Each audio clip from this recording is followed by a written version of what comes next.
It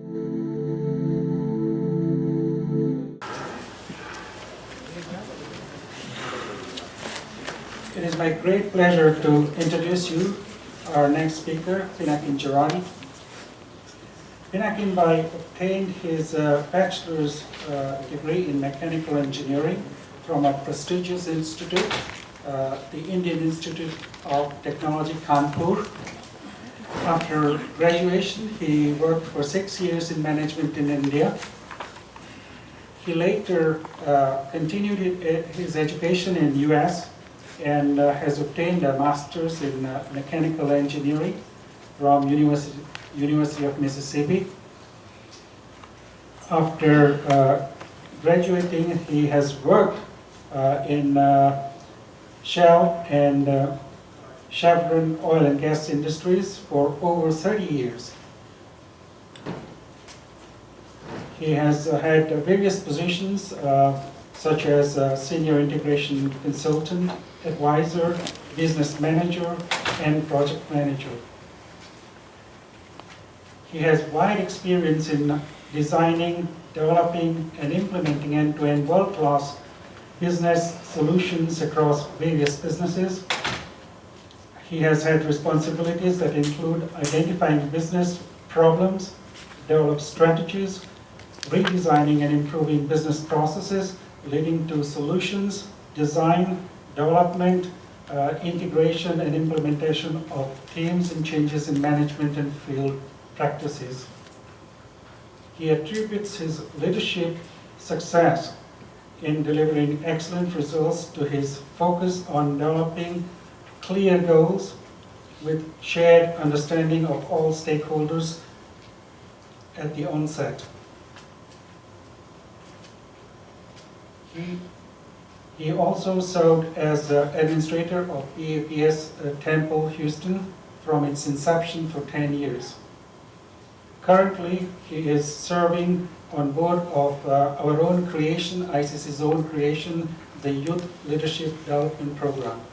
Without further ado, please welcome Pinakin Jarani.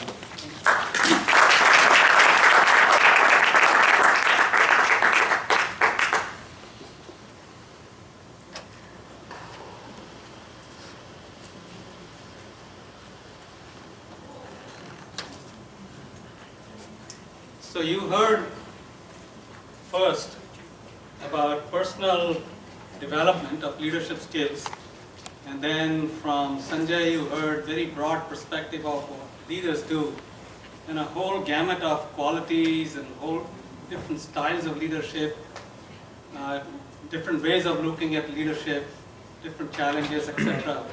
What I'm going to concentrate on is little very focused, something that you can put your arms around it and take it with you. So my outline for today is a question that was asked by one of the business leaders. It says, what do leaders really do? Can you hear at the back? I'm not sure. You can hear? Okay. So if you put in the beginning when you said that these are the leaders, you named a few, what is it that which is common to them all that we can put in a capsule and say, what do these leaders do that we can identify, yeah, it looks like here is a leader. The second thing then you would like to know is if they are doing these things, are they being effective? What does effective mean? How do I become effective? And so that's the third part. Can I improve my leadership? Basically it is saying that if this is what leaders do, and this is how a leader is judged to be effective, then what is it that I can do to improve? So those are the very narrow areas that I'm going to address. So if you look at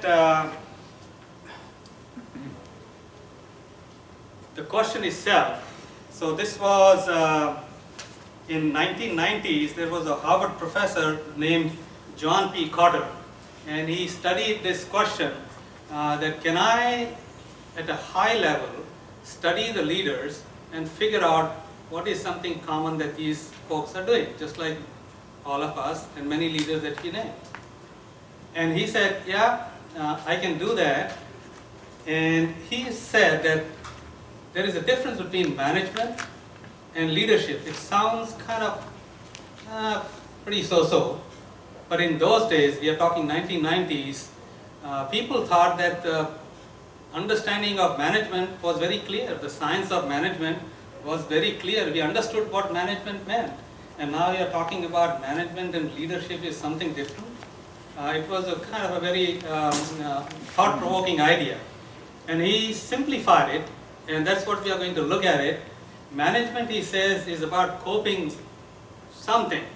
They both cope with different challenges, so it's about something. What do you think he was thinking? What does management cope with in general? People. Tasks. Policies. Organization. Strengths. Resources. Okay. Humans. So mostly you're talking about people. His way of looking at leadership was, he said management is coping about complexity. And if that is the case, if management is coping with complexity, what is leadership coping with?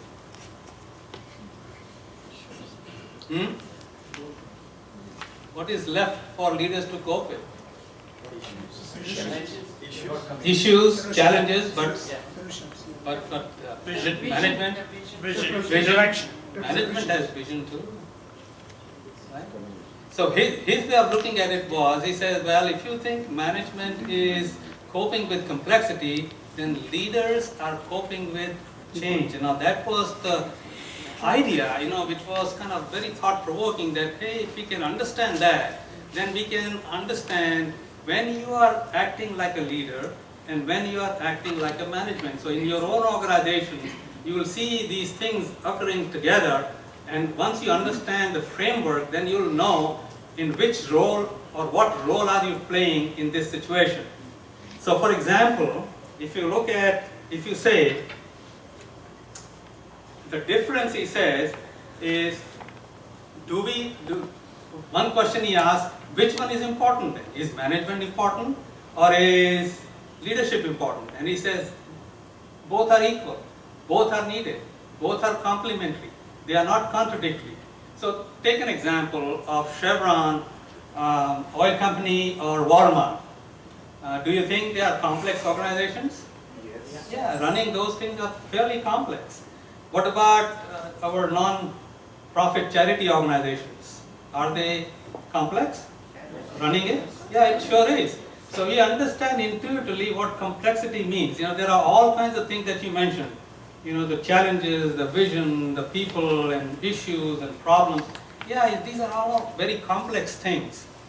And if you look at, for example, the change, leadership on the other hand is trying to bring about the change. Now so management looks at complexity and makes it stable. So if the companies are not stable, you will have chaos. If your organization is not stable, you will have chaos. On the other hand, the leadership is looking at the change. How can, like Sanjay mentioned, 20 years from now, what does Houston look like? The leaders are looking for change proactively. They are pressing for change. They are contradictory. Do you want stability or do you want change?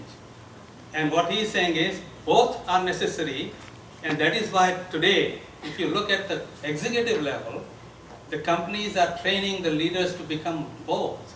They are making them leader managers.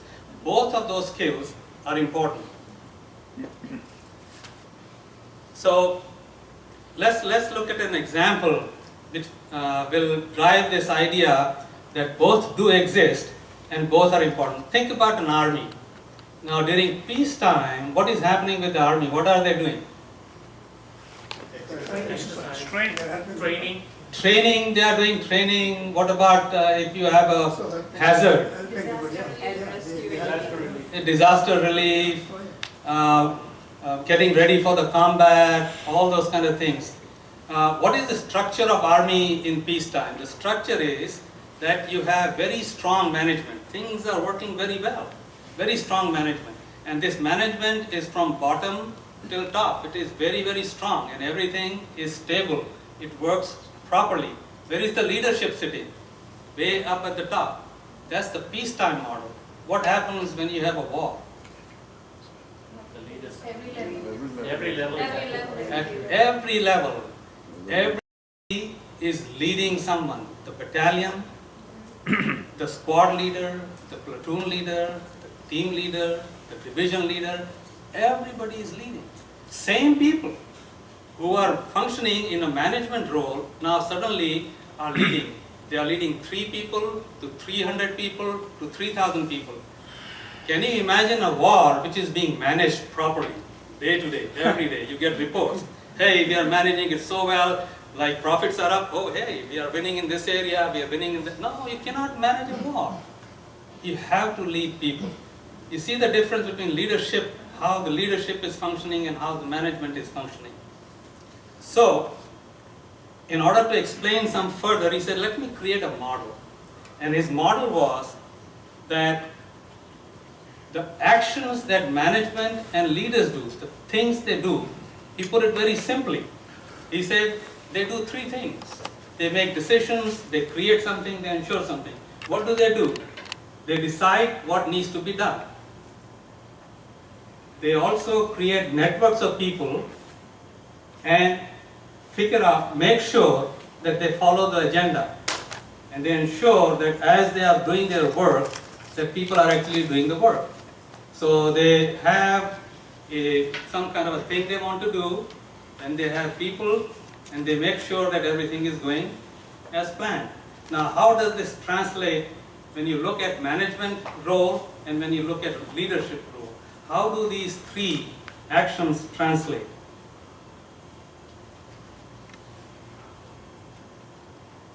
In the management role, deciding what to do means that you have a plan.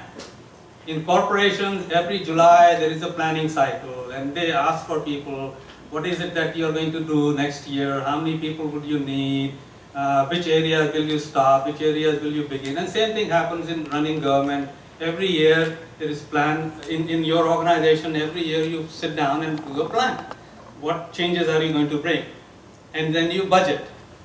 Then you say, okay, this is the plan, we will need following skills, we'll organize our people in these buckets or these boxes, and then we'll staff them with the right skilled people, and then we will control throughout the year. Next year we'll make sure that things are happening. This is how it gets translated on the management side. Let's take an example of a non-profit organization, a small organization. The way it will translate is, let's say you decide that we want to raise funds. So the president of the organization corrals the team, the board members come, they say, okay, we want to raise some funds, let's put a target, $10,000. Let's budget it. We'll spend some money to get some money, so let's budget $1,500. And then we have 15 members. We'll divide into 3 activities. One will think about the program, one will think about the food, and one will think about the location. All right, that's how we'll organize. Now, let's take these 15 people and put them in these different boxes and assign a team leader for location, for food, and for the program. That's how we organize it. And then, this program, for example, this ICC conference, as you are putting it through, you're constantly controlling it. For example, you're making sure that in this program, the audiences who is going to come, they are informed, heavy informed, enough people. You did a wonderful job, and it looks like much better crowd than last year, right? Right? Am I right? Yes. Yeah. So there must be something good happening this year compared to last year. So make sure that you constantly monitor whether things are happening as we planned. Are we spending more money or less money? Do we need to emphasize this or emphasize that? And so on and so forth. The simple model. This is how the management area looks like. What happens, the same thing, the decision the engagement and controlling part is translated into these three activities. Setting the direction, and you set the direction by having a vision. You know, Gandhiji, we mentioned several times, leave India, setting the direction, setting a path. It is very fuzzy. You can't put your arms around it. And you can look at all kinds of visions, and you'll see, for example, what is Pratham's vision?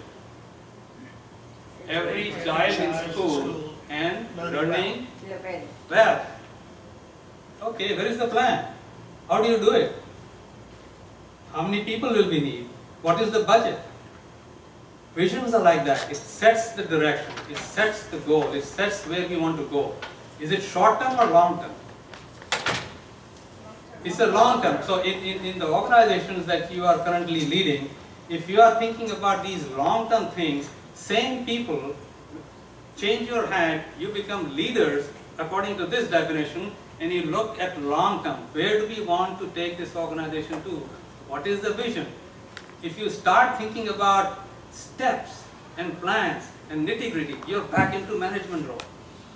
Right? So you have to be conscious about, am I leading in this? Now, there is nothing wrong with management and leadership, but am I leading in this role, or am I managing? You manage complexity, you lead change. How does the next activity translate? Aligning people. Now, you're not organizing people. When you say Disney World, what was the vision of Disney World in the original days? Make people happy. Well, you give ice cream to people, they'll be happy. Give pizza to people, they'll be happy. Make them win a lottery ticket, they'll be happy. Give them a job, they'll be happy. Well, what does it mean, make people happy? That one small thing has changed the way entertainment industry works. So, how do you hire people and get them along this path? That is alignment. What is most important in alignment? Fitment, skills. Skills. Skills I would put again back into management, because when you are organizing, you are thinking about skills. People should share vision. Share vision, absolutely. And how do you share vision? You should have the same thought process, I guess. You should Those same things should be important. How do you convey? How do you convey? Communication. Communication, keyword, communication. When you are communicating, you are in leadership role. You are doing leadership. It is the essential DNA of leadership. If you don't communicate, wide variety of communication. In my Shell job, at one point, I was in the IT group. It was about 2,000 people in USA, in Shell Oil Company, in IT only I'm talking about. The idea was that, hey, we need to imbibe quality. We need to think quality. We need to bring quality into our day-to-day life. So the vision was, make quality your norm, right? Make quality your norm. How do you do that? We don't even know what quality means. What are you talking about? So there was communication at all levels.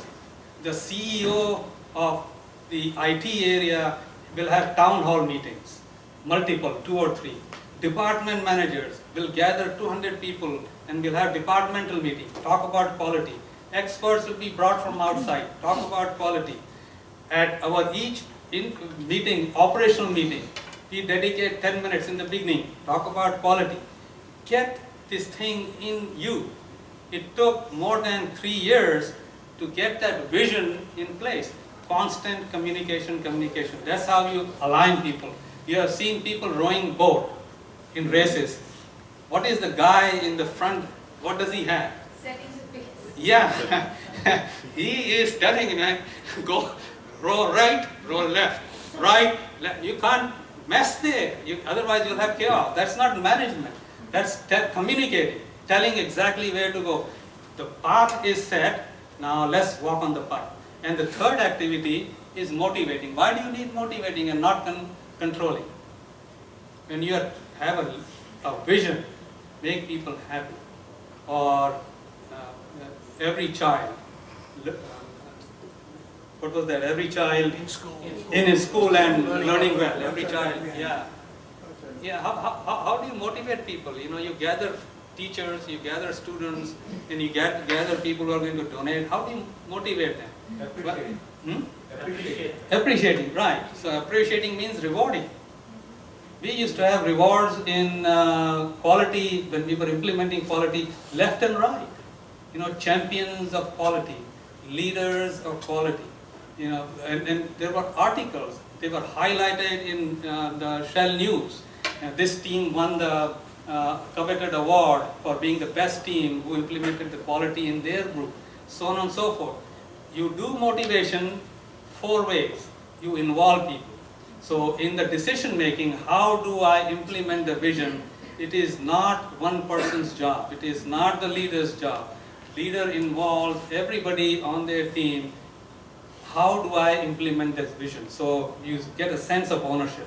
Second thing you do that you already mentioned, reward them in appreciating or monetary reward or whatever it is. You also train them. When you have a vision, you have to tell them what to do. Bring in experts. Gandhiji, for example, when he did his own marches, you know, I don't think he had training school, but at least he explained to people what you should do and you should not do. Like you mentioned, Sanjay, if anybody had raised their voice and shot some white person, things would have been very different. You know, you have to be constantly told what to do. So there's a training. In corporation, when you do training, people feel good. Their self-esteem goes up. So the third activity is continuously monitoring, continuously motivating them.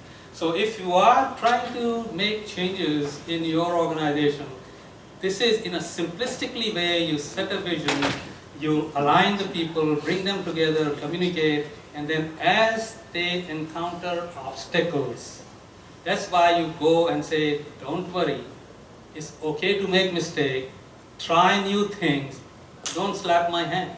Try that in management. Budget is 1,500 and you have a brilliant idea. Let's spend 1,800 and we'll raise more money. No man, you can't do that. Budget is 1,500. You cannot change things in management. You can change things in leadership. So, once we understand that these are the things that leaders do, how do effective leaders do these things? How do you know they're doing effectively? So this was another person. His name was Dr. Daniel Coleman, and he was a psychologist. And again, in 1990s, he was studying this idea of trying to answer this question: what does effectiveness look like in a leader? And what he did was he went to 188 companies and talked to the leaders or talked to the senior most people and said, hey, how much time do we have? 2 minutes. How much? Whenever you are It's always 2 minutes.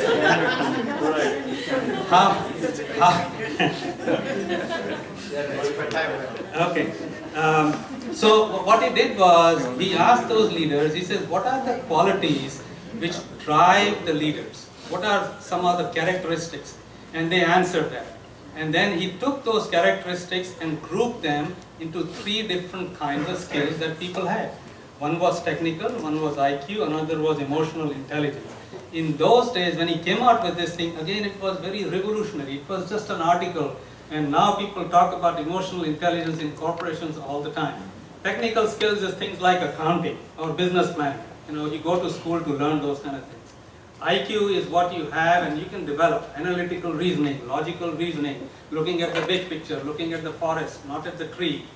And emotional intelligence is the ability to work with people, interpersonal skill.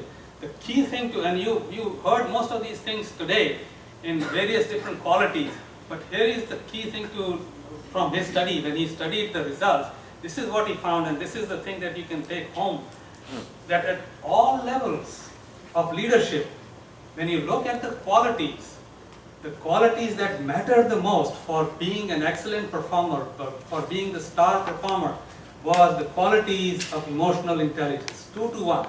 You could be okay in IQ, you could be okay in technical skills, but you were certainly way above everybody else in emotional intelligence.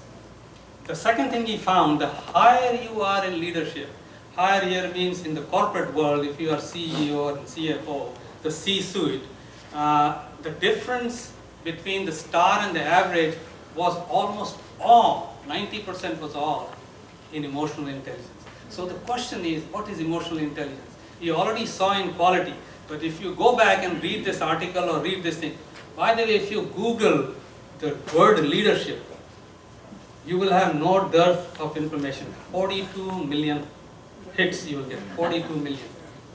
And you say leadership training, 7 million. There's plenty of training you can have. So if you get interested in this kind of thing, go back and read and you'll get the depth. Just like Ms. Parul also talked about the 7 habits. Same thing, go back and read it.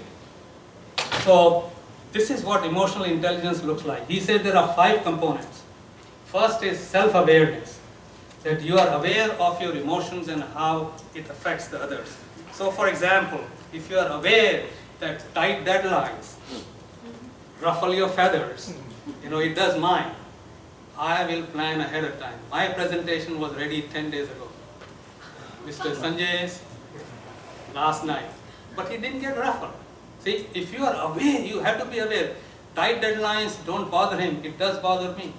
You have to be aware of your emotional way you think through, how you're made up. If you are not, for example, aware of your weaknesses and strengths, and you are the president, and you are not aware that what you are good at and you're not good at, what do you think that person will be coming across to you? Man, this person has opinion on everything. I mean, no matter what we talk about, this guy seems to have an opinion. Well, that is how you may come across if you are not aware. The second one is self-control, or what is called regulators, self-regulation. You just saw an example of Donald Trump. Do you think he was self-regulated? No regulation. There is no regulation. If you cannot regulate yourself, you will come out as loudmouth. I mean, he of course loudmouth. So what does self-regulation mean? Take an example. You are the leader, you said so and so, you delegated, go order food. And the food comes and you look at it. And it's way beyond, way below your expectations. You just don't like it. You are the leader, you delegated. How do you react? Can you control your emotions? If you take that person in task, like Sanjay said, in public, you humiliate that person, that shows what kind of leader you are. If you want to tell somebody, criticize somebody, do it in private. Praise in public. So, can you control your emotions? Another is self-motivation. Leaders who look for change, who press for change, are self-motivated. They are doing things because they want to do it. They are energized because they want to do it. In my shell, when I took the business of PCs, if your PC, for example, crashed, just like yours, and in those days it used to take, I'm talking early 90s, in those days it would take 2 to 3 weeks to get a replacement PC. What do you do during those times? When I took over that business, it changed to 1-day delivery. I didn't get any extra bonuses or extra rewards, etc. But man, it felt so good, from 3 weeks, 1 day. And maybe it happened 3 or 4 times when our executive was traveling, lost their laptop on the when they were checking, when they were traveling, they lost their laptop, they were in another country. Even in another country, made the delivery so fast. It feels good. People who are self-motivated, they do things for the sake of doing. It gets their adrenaline rushing. The next one is empathy. You heard this word again and again and again.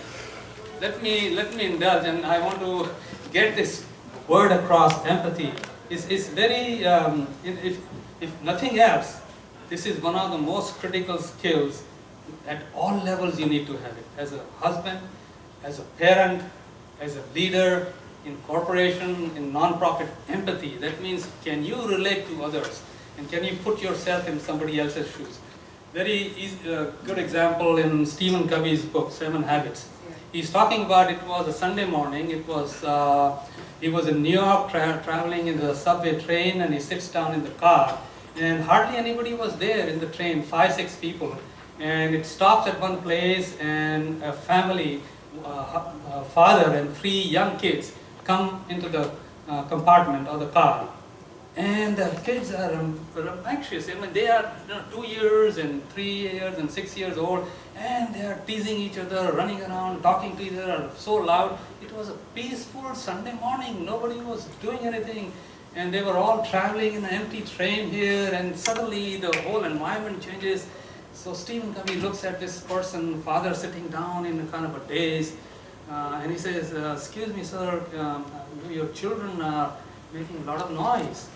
And the person, kind of as if he woke up, looked at him and said, oh yeah, I know.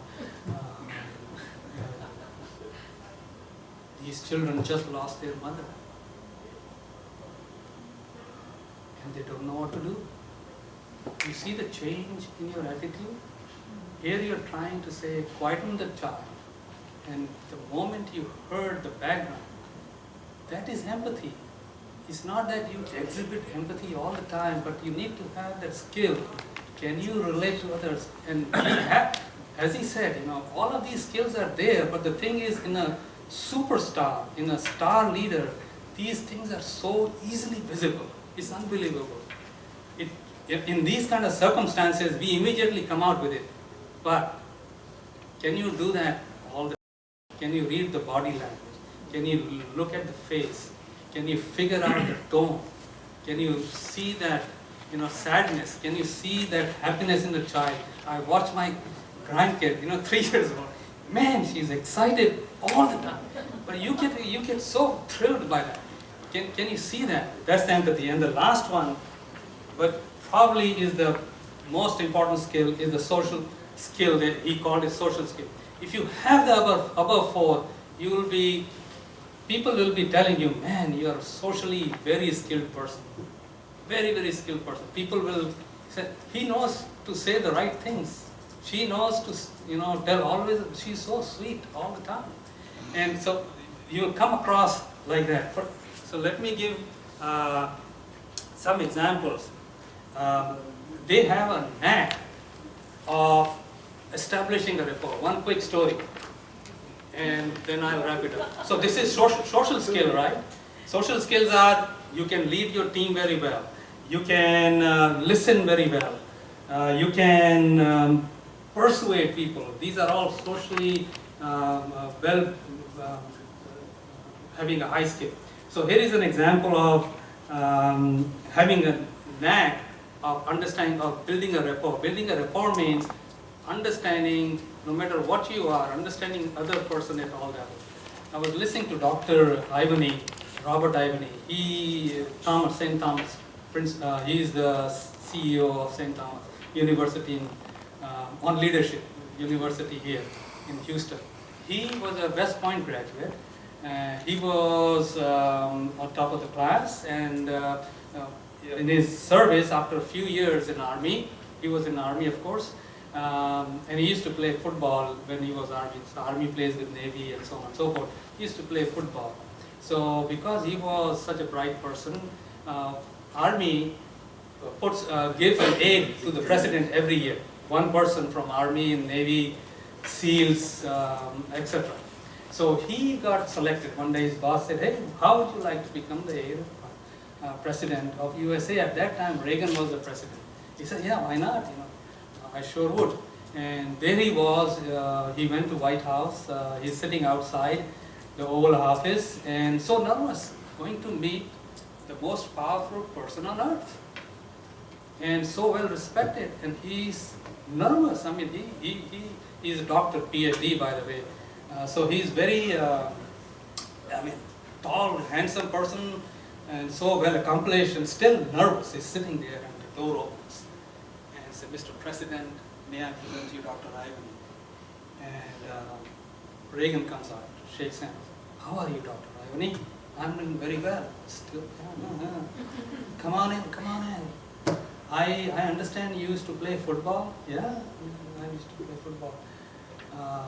What did you play? Oh, I played tackle. Ah. What side did you play tackle? Oh, I played the right side. Oh, that is my side too. You see that? Connection, rapport. These leaders have that knack of doing all these things. And with that, I think we all talk a lot of serious stuff.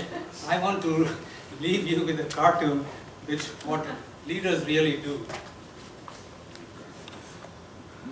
We'll skip that and enjoy. Thank you very much.